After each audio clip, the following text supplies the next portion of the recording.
Biserica Evanghelică Fortificată din Viscri, județul Brașov, Transilvania. Biserica fortificată se găsește pe dealul care domină satul. Străbatem satul admirând arhitectura rurală medievală săsească, foarte bine conservată aici, la Viscri. Facem dreapta pe lângă școală și imediat ajungem la biserică. În anul 1999, situl rural Viscri, împreună cu biserica fortificată, au fost incluse în patrimoniul UNESCO. Ansamblul religios-militar este bine conservat și constă dintr-o biserică înconjurată de un zid de incintă circular, fortificat cu 4 turnuri, un turn clopotniță și 2 bastioane. Intrăm în incintă prin ușa flancată de turnul de poartă și bastionul sudic. Vedem scări spre bastionul sudic, turnul de poartă, bastionul sud-estic și apoi incinta interioară. Urmează corul bisericii prezentând guri de aruncare, partea sudică a bisericii și turnul clopotniță. În spate, atașat zidului de incintă, se zărește vârful turnului vestic. Revedem turnul de poartă și vom intra în biserică prin ușa sudică. Spre deosebire de alte biserici fortificate săsești, construite de la zero sau peste așezăminte ecleziastice anterioare, aceasta păstrează în bună parte fosta capelă secuiască din secolul XII. În cor, vedem cristelnița din piatră, realizată prin scobirea unui capitel romanic care a aparținut capelei inițiale. Altarul are pictura realizată în secolul XIX și redă scena biblică a binecuvântării copiilor de către Isus. Isus explică adulților că pentru a intra în împărăția cerurilor, ei trebuie să primească credința ca un copil. În spatele altarului este orga construită în 1723, însă instalată și folosită începând cu anul 1817. Un arc de triumf separă corul de navă, tavanele lor fiind plane, după arhitectura inițială secuiască și nu modificată cu bolți gotice complexe, așa ca la alte biserici săsești. Stranele din lemn de stejar au o vechime de aproximativ 300-400 de ani și sunt pictate în stil specific săsesc.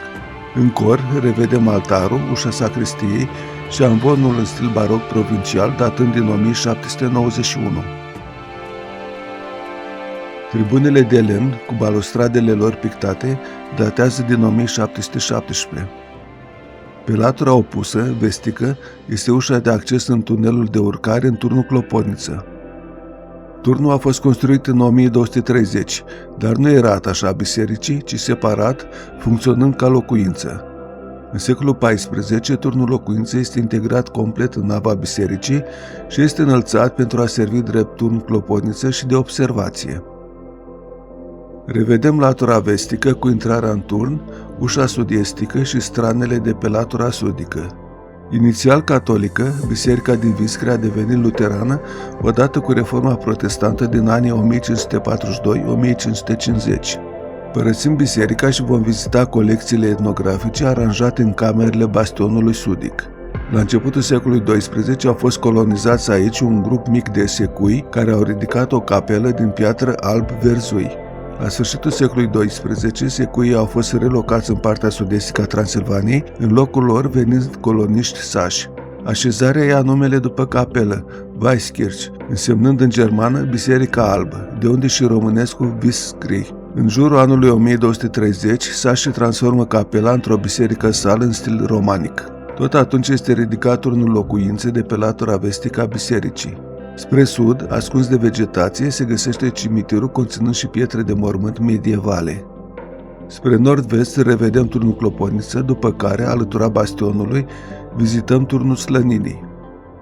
În secolul XV, din cauza invaziilor otomane repetate, biserica a fost fortificată, construindu-se în jurul ei un zid înalt de 7 metri, întărit cu turnuri de apărare și drumuri de strajă.